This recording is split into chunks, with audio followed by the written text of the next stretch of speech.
So you've decided to build a home. This means that you need a special type of lending called progress draws, and we're going to do, instead of just a normal home loan, what we call a construction or a building home loan. It works slightly differently. So where we spoke back in the first home buyers series of videos about settlement happens slightly differently for a construction loan. In fact, the whole thing happens quite differently. There's a couple of different ways to construct. So you can buy a house and land package. You could buy land and then go and source your own house. You can do it through a registered builder. You can do it owner builder. And lastly, and which really does form part of this type of loan, you could potentially be buying off the plan, which means that you put a deposit down, someone else builds the whole house or townhouse or apartment for you, and when it comes to the end, you pay the rest of the money over. You're buying either a house and land package, or you're buying land and building your own house. This is what we need. You're going to buy the land. The stamp duty is going to be charged on the land. So if it's your first home, you'd fall under the first home buyer's rule. If it's your principal place of residence, you'd fall under the principal place of residence rules. If it's an investment property, you'd fall under investment property rules. And people do build houses for investment. It's a very popular thing to do. But I'll try and keep it as neat as possible. You buy the land.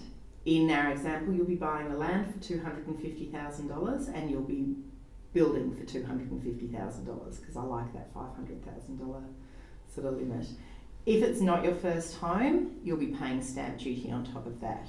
And the normal rules apply. The lender would prefer to be lending you 80% of the property value, which means that you could borrow $200 on the land and $200 on the build. However, that doesn't always meet your circumstances. You might need mortgage insurance again, lender's mortgage insurance again. That's there. You can, pretty much same rules apply as if it was an established property. It's slightly higher risk. Some lenders don't do construction loans, but in general, it's the same. A couple of things that are different: you can't have a fixed rate loan normally with construction. You can have a fixed rate loan after you construct, or you can have a fixed rate loan on the land. But in general, a lender can't allow a fixed rate loan because the whole thing is done so differently. You found your land, you've purchased your land, we've put the deposit down on the land settles, and then we get to the point where you're doing the construction part of it. You need a lot more detail than you normally would to buy a house. So we're going to have to get a full fixed price building contract, council approved plans, a full payment schedule for the build, which is normally forms part of the contract, and specifications of what is going to be inside the property. So the type of bench tops, the type of taps, all of that sort of stuff is what's in the specifications. This all goes together to form the property value, and we give all this information to a property valuer who will then go and do what we call a total on completion valuation. So they'll look at what's going on in the area and determine how much they think it's going to be worth once it's finished. The lender will use, however, the value of the land plus the cost of construction to determine your loan to value ratio. And that's how that's going to be established. Once the loan's established, so we've gone through all that part of the process, we've got our total on completion valuation, you've signed the loan documents as you normally would, we're going to have a loan that is going to be progress draws. So what that means is this.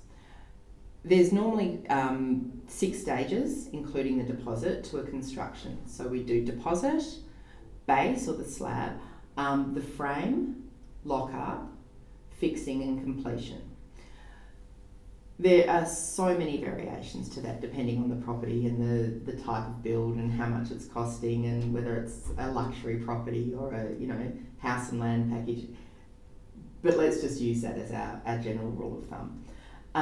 At each stage, you'll draw down the percentage of the loan that is relevant to that stage. So for example, if it's the deposit, you'll draw down 5% deposit and you'll begin making interest-only payments on the 5% deposit plus whatever you've borrowed for the land. So we might have two separate loans, we might have one for land and one for construction, or we might have just one loan altogether. Generally, interest only during the construction period, and interest on an interest only loan is calculated daily, again generally, and charged monthly in arrears. That'll go through the 5 more progress draws. Each month your loan repayments are going to go up and up and up until you're at the point where you've completed the property. And what we need at that point is your builder will be organising what we call a certificate of occupancy, or an occupancy certificate, that shows us that the property is now complete to the satisfaction of your local council. You'll get that.